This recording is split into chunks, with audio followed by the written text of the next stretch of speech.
Hey kids, Dad here.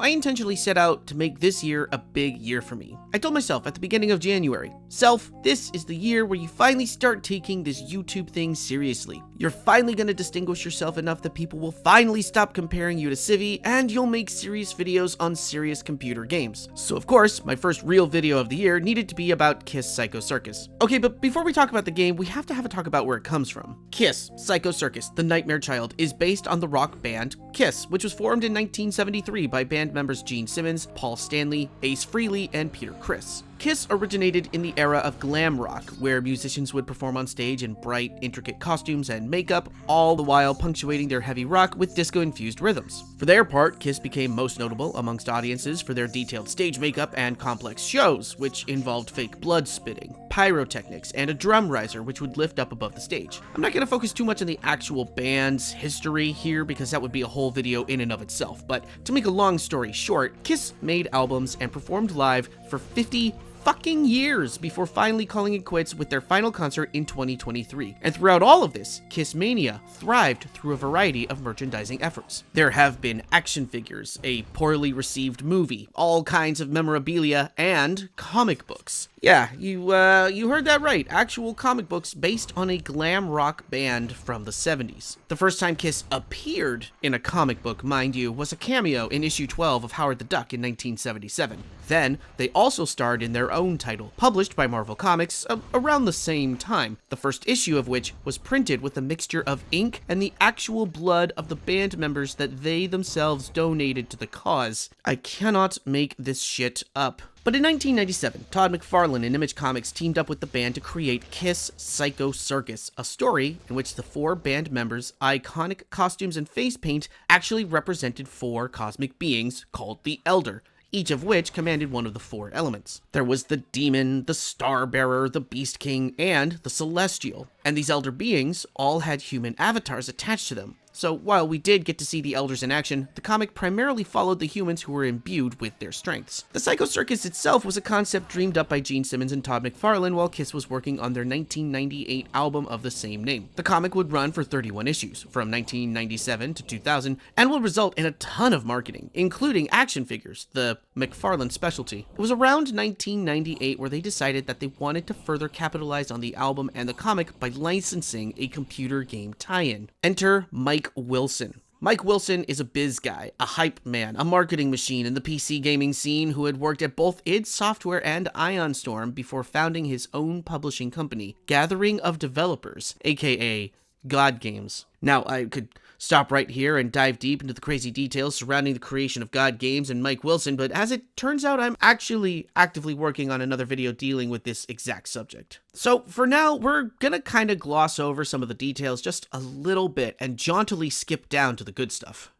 And by the good stuff, I mean the fact that when Mike Wilson took on the job of creating a video game for Kiss, he didn't have a development studio actually in place to even make the game. So he basically poached half of the development team that was working on Daikatana at the time. Yeah, long story short, there was a bit of a shitstorm of unrest brewing over at Ion Storm, the company which Wilson had just left. And around 8 members of the development team working on Daikatana had told Wilson several times that they wanted out. And I say around 8 because, depending on who you talk to, various reports claim that as many as 11 developers were actually involved in leaving. But I digress. Wilson needed a development team to make a game he had promised to make for Kiss, and these developers were looking for a way out of their current gig. Wilson offered them a job, and once his deal was sealed on November 19th, 1998, he sent them an email with the code phrase, "The monkey has landed," and all 8 devs stood up from their desks at the same time, handed in their resignation, and left Ion Storm to start the new studio, Third Law Interactive. Now, of course, John Romero would continue forward with Daikatana's troubled development despite this, eventually releasing that game on May 23rd, 2000. Third Law, for their part, would choose the Lith Tech engine to power their new project and immediately began production on Kiss Psycho Circus The Nightmare Child, which would release on July 14th of 2000. Kinda wild to me that Daikatana was in development for close to 4 years while Third Law was able to turn their project around in less than 2, and on top of that, have their project receive much better reviews than John Romero's baby. But that's a story for another time, kids. Now, if you've played Daikatana as extensively as I have, then playing Kiss Psycho Circus the Nightmare Child, which is a kind of a mouthful, so I'm just going to refer to the game now as Psycho Circus. Playing Psycho Circus, it becomes immediately apparent that this game was definitely created by the same devs who worked on Daikatana. Movement is fast and responsive, animations are fluid, texture work is crisp and detailed, the weapons are hefty and feel good to use. Mostly, the reason that I make sure to bring all of this up, and honestly, the reason that I'm even playing this game today, is because I have been doing extensive research for a video on Daikatana's 25th anniversary. Shh, keep that to yourself, you're the only one that knows. So, the subject of Psycho Circus arose as a natural part of that research due to the connections that Mike Wilson and Third Law Interactive have with Ion Storm and John Romero. Since Psycho Circus was already swimming in the background of my brain already, it felt like serendipity when modder Vinicius Medeiros put out a repack of the game files with some fixes so that it could take advantage of modern hardware and run in full widescreen. Link in the description below. I couldn't resist taking a peek at this game considering it's approaching 25 years old and is fully and completely abandonware. You're not going to find a copy of Psycho Circus on digital storefronts such as Steam or GOG.com, and that's probably because of licensing. One of the downsides to licensed games like this is that when a developer or a producer uses licensed material for their content, eventually those licenses expire and have to be renewed. And depending on how much the licenses cost, it might not be worth it to do so. Let's look at it this way. Grand Theft Auto 4 famously removed a bunch of music tracks in 2018 due to licensing issues. Sometimes music tracks cost too much when compared to how much the game is making, and sometimes the owners of the music get stubborn and don't feel like letting their music make money for someone else. In the case of a game like Psycho Circus, we're not just talking about licensing for the music of Kiss, which does appear in various places throughout the game, but also the likenesses of Kiss themselves. We've got the visage of the elders, modeled after the various Kiss members, and then there's even Kiss paraphernalia sporadically placed throughout the game. Even the cover art for the Psycho Circus album makes an appearance here in the game. What I'm getting at here is that Kiss, as both a band and a concept, is so heavily licensed and merchandised that even the individual makeup styles of the band members are copywritten. Factor in also that McFarlane Productions produced the comic book that this game is based on, and there's so many different hands exchanging money for different licenses that it's a wonder that this game even got produced. Psycho Circus is a game that I absolutely remember reading about as a teen when it came out, but I never had any kind of interest in it because, well, I'm honestly not that big a fan of Kiss to begin with. Plus, it just kind of looked weird. I mean, look at this shit. So I gave it a pass in favor of other PC shooters at the time, such as Quake 3 Arena and Star Trek Voyager Elite Force, and console titles like Vagrant Story and The Bouncer. We will not indulge in Bouncer hate here in this house, kids. The Bouncer is a pure and wonderful game that absolutely still slaps to this day. In so many ways, getting to play Psycho Circus in 2025, again, just shy of 25 years after release, was a massive, wonderful surprise for me. I was genuinely swept into this game off the jump, caught up in the visuals, the gameplay, and the way that Third Law just sells the absurdity of what we have to go through. Of course, on the other hand, Psycho Circus is not without its fair share of extreme fucking bullshit. So get out your popcorn, kids. We've got some theatrics to wade through.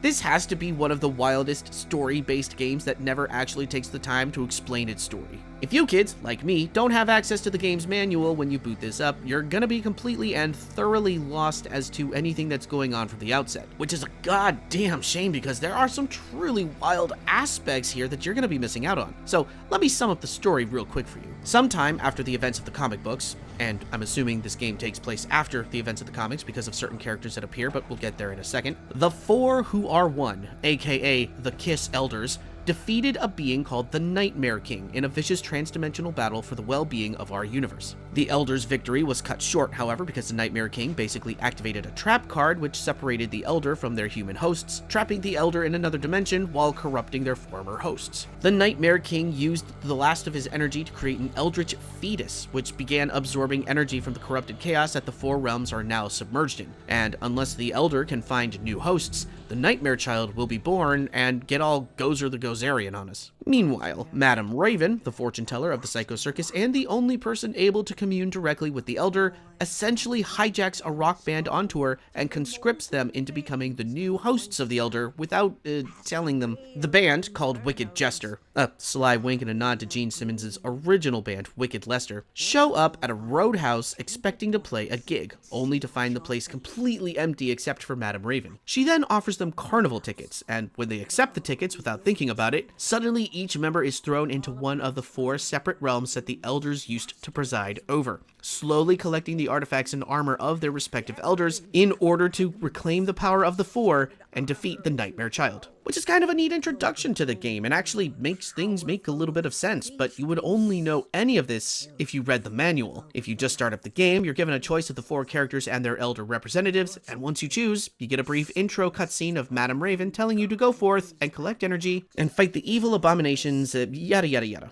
Honestly, Madame Raven could potentially be called one of the biggest villains of the game simply for never explaining anything to any of these guys until after they'd been forced into indentured servitude. Okay, but real quick, allow me to indulge myself in how gorgeous and well-directed these cutscenes are. Holy shit, the vibes here are impeccable. The first one alone, with the fade in on the purple sky, pulling backwards out of a carnival mirror, then swirling around Madame Raven's tent. We are an A24 auteur country right here, kids. Between the gorgeous graphics, courtesy of the Lithtech engine, and the exemplary art direction by Third Law, Psycho Circus's cutscenes and camera work are events in and of themselves, adding character and pizzazz to a game that is already dazzling to look at from a graphical sensibility. Back to the story though, the manual provides some utterly wacky details about the protagonists of Wicked Jester that we just simply don't get if we start the game and plow right in. We've got Pablo Ramirez, the eventual star bearer, who is well versed in ancient religions and cultures and is an avid sword collector. Patrick Scott, the Beast King, he's a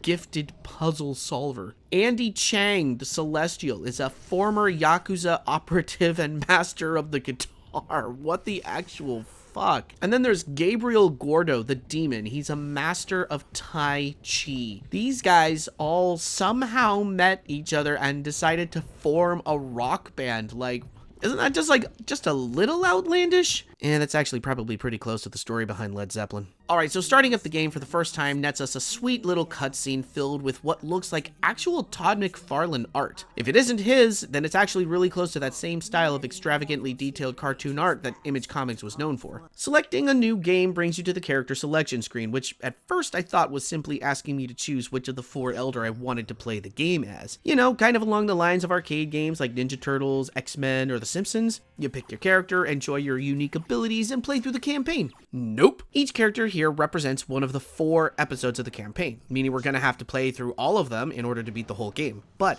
on top of that, the game is meant to be played through in a specific order, just like any boomer shooter of the era. But since the game doesn't label these guys as episodes 1, 2, 3, or 4, I thought I would just pick one and start it up. Except the game then smacked me down and told me I was supposed to play it the way it wanted me to, so fuck, alright game, no need to be mean about it. The episode order is as such: the Star Bearer in the realm of water, the Beast King in the realm of earth, the Celestial in the realm of air, and the Demon in the realm of fire. Once we've beaten all 4 episodes, we'll land at the final chapter of the game, the Nightmare, where we'll need to track down the Nightmare Child and defeat it once and for all. In a nice touch, when we start up the Nightmare, we'll finally get the choice of which Elder we want to play as for the final stretch, which makes sense after playing through the whole game as all 4. It might be a little bit of a rough start, but the game brings us around full circle eventually. Each episode is going to progress essentially the same way. You start the episode as one of the band members, and you'll be tasked with assembling the armor of the specific Elder that you represent, slowly but surely transforming our regular human into the avatar they're destined to become. The armor elements are a neat little twist on the traditional armor that you find in shooters.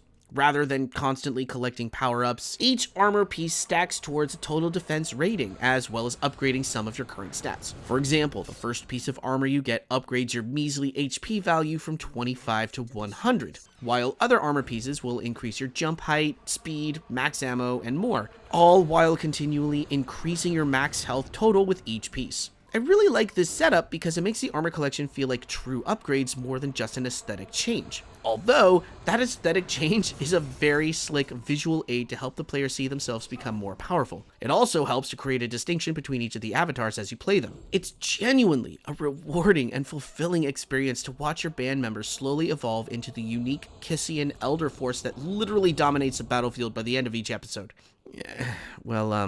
Dominate might be a strong word. And each episode ends with a boss fight, pitting our new avatars of the Elder against the previous avatars who were corrupted when the Nightmare King pulled his Uno reverse. Fun fact, these bosses were the avatars in the comics, so essentially if you read the comics and are coming into the game having enjoyed those characters, then now you get to fight against their corrupted forms. The good guys have become the bad guys, which I don't know if I like that or don't like that. I mean, I guess it kind of would be like if you enjoyed the Arkham Asylum games and then played a new game from Rocksteady in which Batman and the rest of the Justice League were now evil and you had to, I don't like that comparison. I do appreciate that Third Law took those characters directly from the comic and wove them into this new narrative, extending that story, but it does kind of fall flat for one of two reasons. One, if you didn't read the comics, then there's no significance to the player for fighting these corrupted avatars. They're just bosses. On the other hand, if you enjoyed the comics and wanted to see what was going to happen next, then you might be disappointed to see the heroes you'd followed for 31 issues now relegated to the role of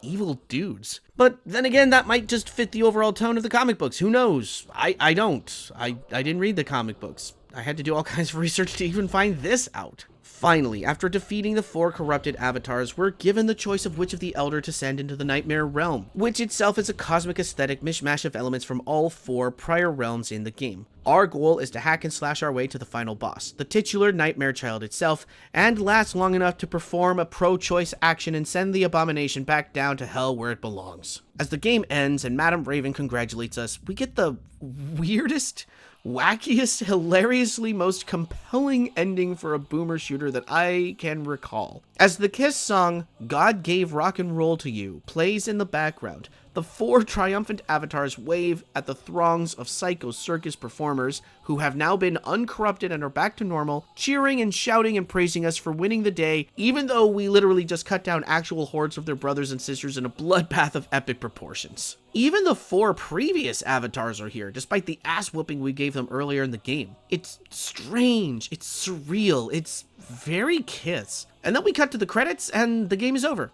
Something about this segment was absolutely charming to me. I can't help it. I don't even like that particular Kiss song. It plays at the end of Bill and Ted's Bogus Journey, a movie that I've seen too many times, so that song always gets stuck in my head for weeks without my consent.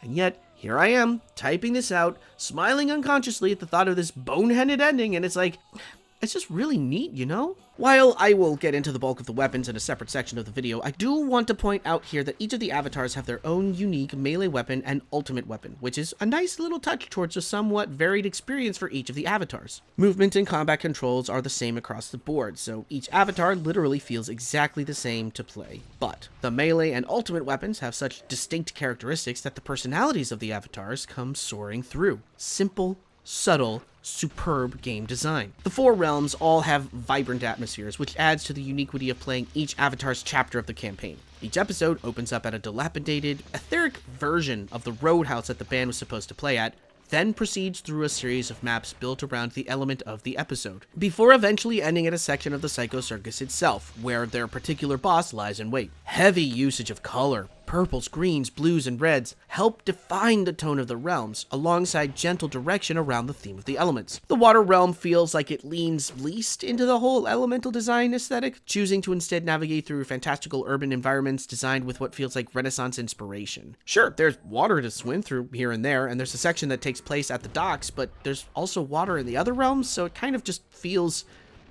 purple instead of wet. The Earth realm is very earthy and jungly, and the Fire realm has some excellent set design as we're literally moving through a demonic forge and volcano, but my personal favorite was the Air realm, absolutely taking advantage of the wild setting to have the Celestial progressively climb higher and higher into the sky. From a nuclear power plant to downtown rooftops to the top of a skyscraper just to take an airship to the circus in the sky, and it had my complete attention from start to finish. All of this is to say that Psycho Circus continually raises the stakes with each new avatar we play as, making it so the forces of the Nightmare King, in this case the corrupted denizens of the Psycho Circus itself, are gathering more and more in direct opposition to the avatars. While that is very cool from the story perspective, you know what isn't very cool? Having to start each episode as a super weak human in search of the Elder artifacts to power up with, because Jesus Christ, Third Law really puts the screws to the characters in these situations. At first, I thought, sure, okay, I'm going to start each episode as a weakling, and then slowly get more powerful, and then the episode will balance this out by sending out weaker enemies in the beginning, slowly stacking more and more powerful enemies throughout the course of the journey. Got it. This was wrong. Instead, what happens is that Third Law introduces a bevy of different enemies throughout the bulk of episode 1, and then immediately starts throwing the worst of them at you at the start of episode 2. Then a few new enemies are introduced in episode 2, which then immediately pop up as episode 3 opens, and the exact same thing happens with episode 4. Also, the fucking volume of enemies you have to face in the opening chapters increases dramatically over time, so you better be light on your feet and ready to run like hell in the face of hordes of enemies by the time E4M1 opens, because if not, you're gonna be real fucked real fast. As a matter of fact, that is something that I feel the game design really suffers from, the difficulty spikes. And you know what? I'm not even gonna call them difficulty spikes. I'm gonna call them difficulty slogs. Maybe we should talk about the weaponry.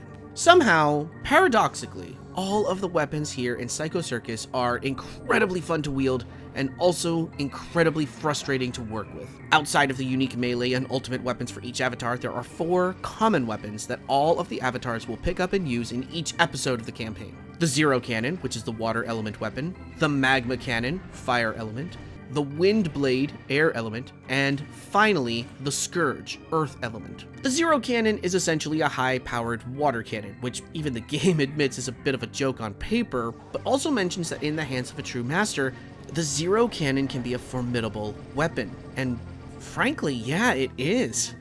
I'm genuinely not sure which gun I used more than the Zero Cannon, if I actually used any of the weapons more than this one. The Zero Cannon is versatile, great for crowd control and stun locking, and overall somehow winds up being the super soaker I never knew I needed as a kid. This operates very much like Quake 3's machine gun, with a rotating barrel and high rate of fire. For most fodder enemies, this is going to be your go-to, as it will tear through them like wet tissue paper. Higher tier enemies are going to withstand a lot of damage coming out of this thing, so you'll want to use it situationally as you progress through the game. And it's going to be mostly useful at close to mid-range, as the weapon is, kind of inaccurate during sustained fire. Although, if you just gently click the fire button in rapid succession instead of holding it down, the Zero Cannon will actually fire highly accurate single shots. It's just kind of a damn shame that the individual shots are all so low damage. This gun is designed to be a spray and pray workhorse, and it delivers on that for the most part, but outside of low to mid-tier enemies, it's really only going to be useful if you don't have any other options. I like the design, the steam blasting out of the vent on the side of it, and how sometimes the avatar will tighten the straps on the gun if you haven't used it in a while, but for beefier enemies, we're going to need a little bit more muscle than this. Enter the Magma Cannon, the game's shotgun stand-in, and this one totally fucks. It fires a wide spread of red-hot buckshot, which can and will pass through certain enemies in order to hit other monsters in their paths, and at point-blank range, it does a lot of damage. It's also handy for when flying enemies will group together above you, and you just kind of want to pepper them all at once with just enough damage to discourage their abuse. The biggest downside to this weapon, though, is that the Magma Cannon strangely fires really slow. Pull the trigger, blast your magma, and then sit for like 2 seconds as the barrel of the gun rotates and reloads. Saying that out loud makes it sound like just any old shotgun, but it's in practice where the Magma Cannon feels just a little off at times. Sure, the slower firing rate is probably meant to encourage players to swap over to the Zero Cannon if they need some faster spray and pray options, but then it's a question of whether the much lower damage output of the Zero Cannon is actually going to help or just feel like it's helping. Yeah, the Magma Cannon sure does have a decently high damage output, but goddamn does it feel like there's an eternity between shots when you're faced up against multiple enemies who can rip and tear you to shreds faster than you can recite the chorus of Detroit Rock City. Shotguns in first-person shooters have never had the fastest firing rate, and they really shouldn't, except for this one. But they do need to feel like the exchange and firing rate for damage output is on a balanced enough scale for the shotgun to take up a warranted slot in your arsenal. And frankly, the Magma Cannon's weaknesses outweigh its pros. Next up is the Wind Blade, a rocket launcher.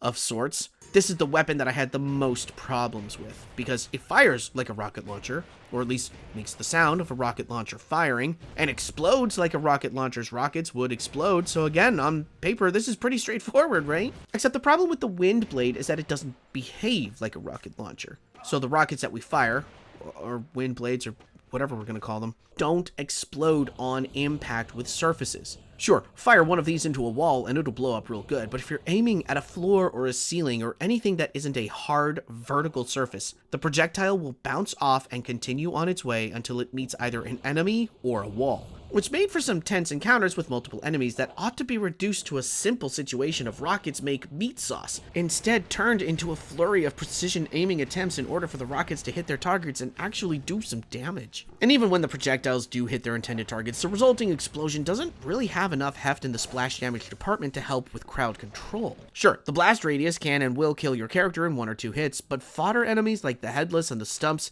which by rights should be disintegrated by an explosion, just kind of shrug off the blast and keep walking towards you. There never felt like there was any kind of logic behind how the damage of this weapon worked. Obviously, if you hit an enemy dead on, that does a lot of damage, but trying to catch things in a blast radius felt like fishing with a net that had the widest possible holes in it and half the fish were just swimming through. I may do my best with this one, but honestly, this is one of the most disappointing rocket launchers I've had the displeasure of encountering in a shooter. You know what wasn't disappointing though? The Scourge. This thing is a whip that essentially acts like a railgun. Whip that thing outward and fire a bright green laser beam of energy in the enemy's direction and watch their health bars just sink. This will one-shot fodder enemies. It'll tackle heavier enemies in 4 or 5 hits, and all you gotta do is just sync up the rhythm of the whip cracks and time it so that you hit them when the fall comes down again, and you are so set. Now, I am a simple man. Put an effective whip in a game, and I am melting like butter. You see here, this guy gets me. And the Scourge is a highly effective whip attack that pleased me to no end. Sure, the biggest downside to this weapon is the combination of the attack rate and the precision necessary to land a hit. But the upswing on this is that the Scourge doubles as a sniper rifle if you attack enemies from afar. And there are multiple points in the game where you will use the Scourge as a method of transport, zip-lining yourself up to unreachable ledges.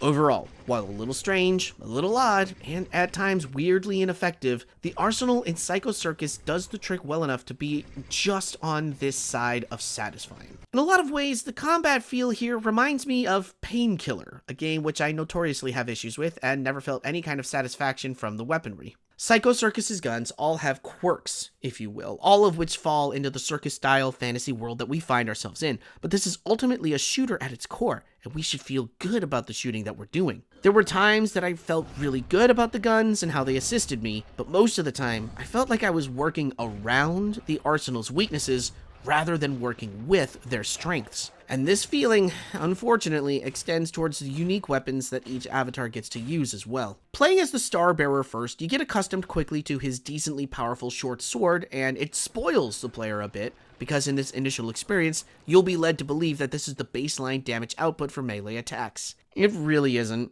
But focusing on the Star Bearer's sword for a second, I really liked it because each swing does damage across the arc of the swing. In a lot of older FPS titles, the melee options all kinda sucked, but not simply because they were weak, but because swords and knives in OG boom shoots weren't working with 3D spaces, so they were limited to their attacks being centered on the crosshair in the screen. Now, this annoys me a bunch because I always assume a sword is going to do damage to enemies from the beginning of its swing to the ending of it, because that's how real-world physics operate. Not so in many boomer shooters. However, in Circus, we're working with fully 3D models that actually collide with each other. So lo and behold, here's a breath of fresh air, and these swords really will hit for damage at any point in the arc of their swing, and I love this. The sword does minimal damage, because of course it does, but each attack is 2 quick swings, and this will kill pretty much any fodder demon in front of you. Mid-tier enemies won't stand up very long against these either, so it's a great early option for crowd control when you're trying to save ammo. The Beast King's claws, however, they fucking suck. The amount of disappointment that entered my soul upon starting up episode 2 and realizing that I had to reassemble my avatar build was pretty palpable, but hey, I remembered the Star Bearer's swords, and I figured I would at least still be able to carve my way through fodder enemies, right? Not a chance. These limp dick claws refuse to land hits, and what hits they do land are so weak that it takes 3 sometimes 4 strikes to actually kill fodder demons. You're not gonna do diddly puck squat against any enemy higher than low tier with these, so don't even consider it. It did, however, reset my expectations about melee in this game going forward. So when I booted up episode 3, I very cautiously went into the first rounds of combat thinking I was gonna maybe run into the same flaccid results. However, the Celestials' taser gauntlets are so overpowered that I was cackling whenever I used them. And to be honest, kids, I use them a lot. The taser gauntlets are pretty weak on paper, arguably weaker than the Beast King claws, but where they lack in might, they make up for it in stun locking. These babies will stun lock almost any and every monster you come across in the game. But not only that, if there are other enemies in close vicinity, the gauntlets will cause chain lightning and you'll be electrifying multiple monsters at once. It is no exaggeration for me to say that these damn things saved my life in more situations than I can recall, simply because they shocked larger enemies into submission to the point where they couldn't attack me at the same time. The stun lock doesn't work on everyone, but once you figure out what it does work on, my god, you're gonna have a lot of fun with these. Finally, we have the Demon's Axe, which is fine. It's a big ass axe that swings real slow and does a lot of damage, probably the highest damage output of the melee weapons. One of the benefits to this motherfucker is the knockback. Anything that doesn't get cleaved in half from the swing is definitely getting bounced away from your avatar, so you can go in for another swing. Now, I did mention that the axe swings slowly, and it really does, so you're not going to be able to crowd control the same way you can with the taser gauntlets. But you'll have so much fun swinging this one around that you might not even care. At last, we come to the ultimate weapons, which also range from pretty damn cool to just kind of acceptable. The Star Bearer has an area of effect attack that kind of acts like a BFG, but with less accuracy. The Beast King throws a javelin like a railgun shot and a wider beam. The Celestial opens up a goddamn black hole that severely drains the health from any enemy not sucked up into it. Although you have to aim this at a surface. The black hole doesn't directly affect enemies unless you stick it to a wall or a floor like a portal gun. And the demon has a fucking dragon? It even has a name, Draco. This little guy sits on the demon's shoulder like a parrot and vomits lava in an arc that absolutely decimates even the strongest of enemies and is hands down the best weapon in the whole game. It doesn't even drain ammo that quickly. Speaking of which, I should mention that when we're picking up ammo for our weapons in this game, we're not actually collecting ballistics. Instead, we're gathering color-coded pickups that essentially act as mana for their specific element, and therefore weapon, that they correspond to. All of our ultimate weapons will draw from the same elemental mana pool that matches one of our common weapons, so if you're stockpiling ammo for some heavy attacks, you're going to want to keep an eye on which weapons you use. For example, the Star Bearer is the water avatar, and the Zero Cannon draws from the water element, so the Star Bearer's star-shaped BFG shot will draw from the water mana pile. By the time you hit the end of an episode, you're constantly juggling every weapon that doesn't pull from the same pool as your ultimate, as you frequently want to use the ultimate, but also save ammo for the boss of the episode. The game encourages you to get down and dirty and experiment with these weapons, but also creates a frustrating circumstance where you want to use your ultimate, but you've been using the corresponding common weapon too much. Or you want to use one of your common weapons, but you've been spamming a few too many ultimate attacks. You know what? Maybe now we should talk about the combat loop in this game, because frankly, which is a real shame. Listen, for the most part, movement mechanics are fluid and fun. The weapons we've already talked about all dip back and forth between fun and frustrating, but what we really need to talk about are the enemies and the items in the game. Enemies are just like... Much like the rest of this game, they all float between fair and frustrating, but in a singular sense, each enemy exists as a well-designed foe that adds interesting mechanics to the combat loop. In a lot of ways, Circus lays out enemies in sequences similar to Doom Eternal, where you've got numerous fodder monsters surrounding you at any given point, and multiple mid to high tier enemies that you need to lay your focus on before they overwhelm you. Which on paper is fun design. It keeps you moving, keeps the action going, and maintains player interest. What doesn't work about this design is the execution of the game just fucking throwing handfuls of fodder demons and mid-tier monsters and high-tier enemies all at the same time at the player, sometimes in rapid succession, at other times fully abandoning the idea of escalation in service of simply overwhelming the player. As an example, the fodder enemies will usually be placed in specific areas around the map to appear and attack the player. What you'll mostly see are these gauntlet-style enemy spawners, which are called, spawners, and the fodder enemies will continuously spawn from these until you destroy the spawner itself. Well, it feels like they do, but in actuality, there is a limit to how many will pop out at any given time, so long as you don't kill any of the monsters that are coming out of that spawner. Once that limit is hit, the spawner stops spawning. But if you're in a hectic combat situation where you're spraying and praying all over the place, ripping and tearing won't actually get you anywhere because the spawner will proceed to live up to its name and keep vomiting fodder demons in your direction.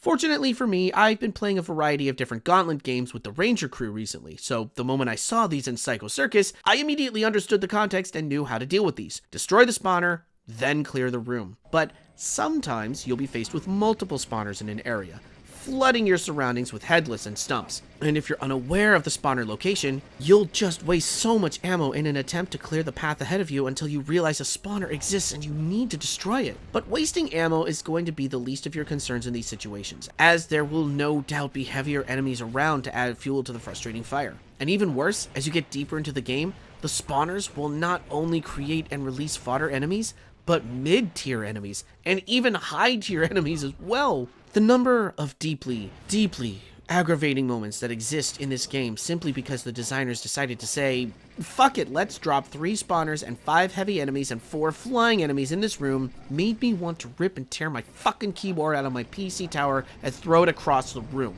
There is, quite simply, no balance to the way combat situations are laid out in the game. Here's a rip-roaring example in the Nightmare realm, where you have to run across these narrow steel beams in order to activate 4 switches that turn off an energy field, all while several meanie-beanie foes are flying overhead and raining explosive bowling pins down on you. Now, you can just ignore them and run through the now deactivated force field if you're able to deactivate it without dying, but then you're immediately met with not 1, not 2, but 3 spawners, all of which have activated at the same time, in addition to several other enemies in proximity that have either already been alerted to your presence or will be alerted in about 2 seconds. Having to jaunt through this impressively boneheaded sequence would be made a little easier if there was room to hit a quick save between things, but it's all so compressed together that there's no breathing room. It's almost required of you to run the entire gauntlet and survive before you have proper room to quick save. Otherwise, you're running it over and over and over again,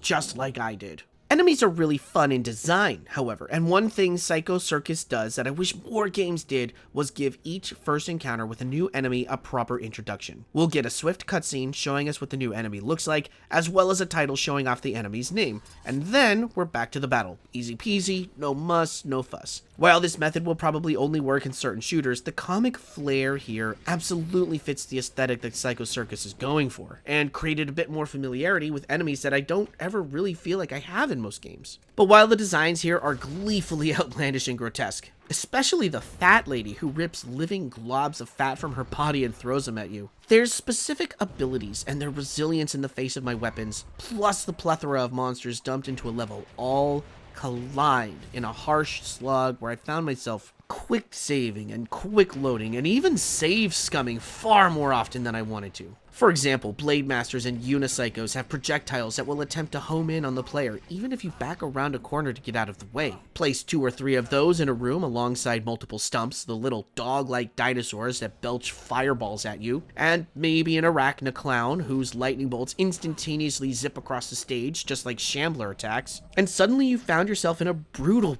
bullet hell situation where you're not 100% sure which way you should start firing, or which enemy is going to be the best strategy to take down first. Couple that with minimal cover, spawners constantly crafting fodder foes, and even random spots where Stumps and the other fodder monster, the Headless, will just keep appearing out of thin air instead of a spawner.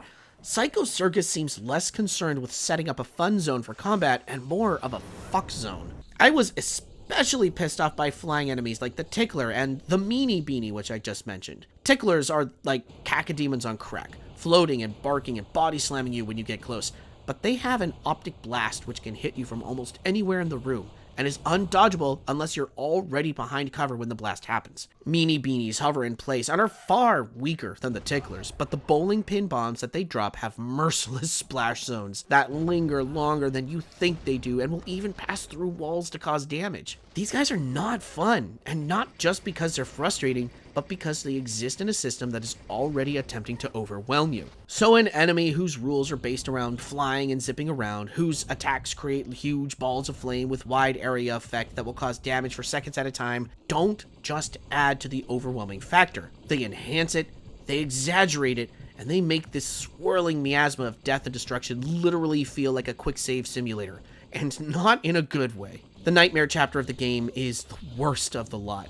A melting pot of ideas strung throughout the whole of the game, and you can feel the designers churning the mixture with a cackling glee of the Wicked Witch of the West, but nothing is actually coming together out of it. In fact, the Nightmare chapter might be the single worst experience of the whole game, which is a damn shame because there are some beautiful sights to see here. But the sights don't matter when you're being attacked from all angles by all enemies, all thrown at you without a single bit of consideration for the chessboard of the battlefield. It's like Third Law dumped a bucket of Lego bricks onto a well-crafted Warhammer set and called it a day. And just when you thought that things couldn't get any worse, there's the boss fights. All of them have a gimmick, all of them have multiple stages you have to whittle through and survive, and you are not allowed to save your game during any of them. I hated these. They're not super intricate, and there's not a lot of thought necessary to beating them. It's just that you're probably going to be walking in with very little health, meaning the bosses can zap you with heavy attacks and kill you real quick, and then you have to sit through a cutscene again before you can start the boss encounter again and hope you don't get killed right away again. The titular Nightmare Child itself is the worst of the bunch. You have to destroy something like 20 eyes bulging out of the walls before the Nightmare Womb will open and release the Nightmare Child, which has 2 stages before you can defeat it permanently, and each stage does a horrifying amount of damage. There are health pickups in the arena, but you have to hop into a teleporter to access them,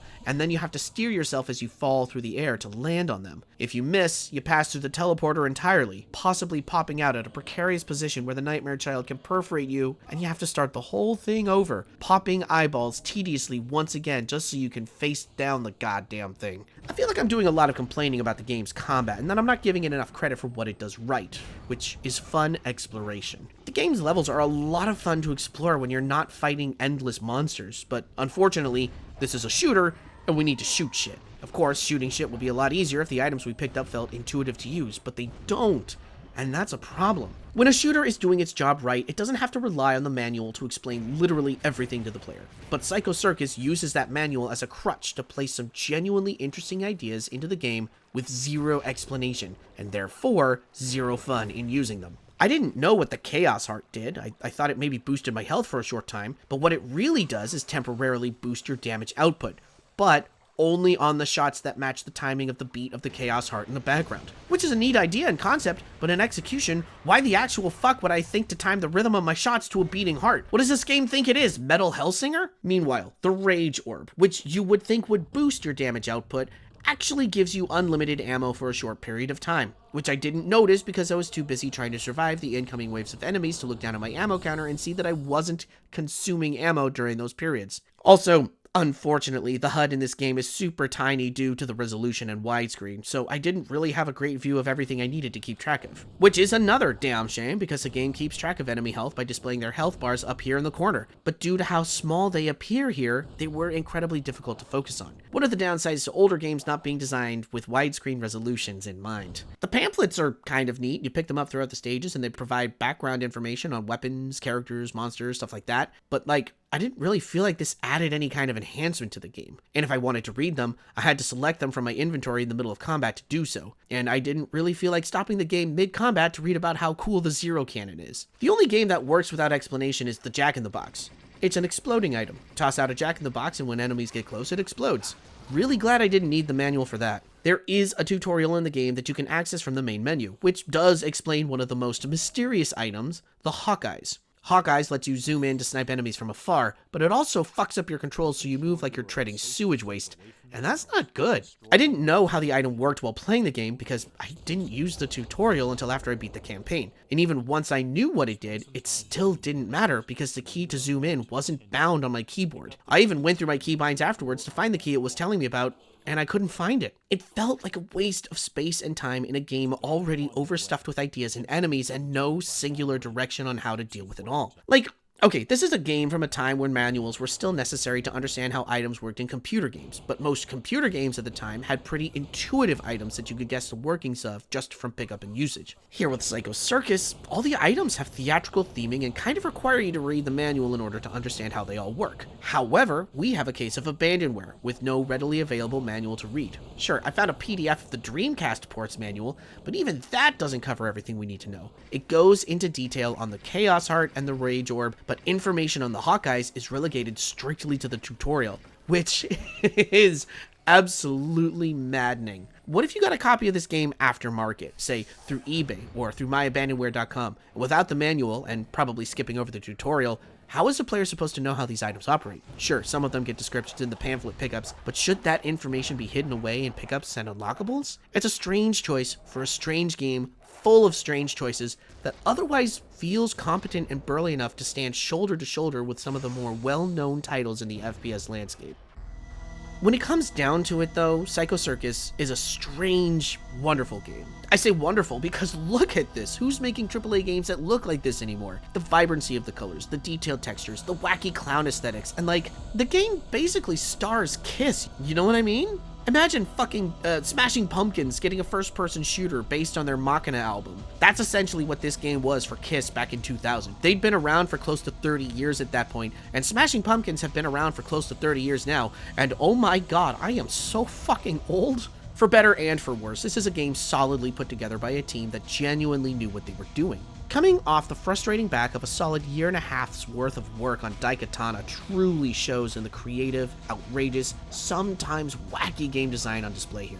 While I have my quibbles with the quirky weapons, those would all work well enough if the game wasn't so interested in dumping legions of monsters onto the battlefield and calling it a day. The slog of wading through these maps, as good as they look, as fun as they can be to explore, just sometimes drags the momentum and power fantasy to a screeching halt as you roll your eyes and groan and hit quick load again for the 5th time in a row, simply because a certain stretch of a level is just too undercooked and overloaded with enemies. Psycho Circus has 5 difficulty settings. I played through on setting number 4, the equivalent of ultra violence, as I'm wont to do. That didn't really work in my favor here, as Psycho Circus feels less tuned to actual difficulty and more tuned towards simply dumping more enemies on players with each notch of difficulty turned up. This is the type of game whose difficulty is tuned more in line with a player's experience of the game and having played it through already, so that when they throw more at you, you're gonna be slightly more prepared for it because you've already played the game. My advice to you kids is to go in on normal difficulty, or maybe even one lower, and just let it rip. You'll probably enjoy the game a lot more that way.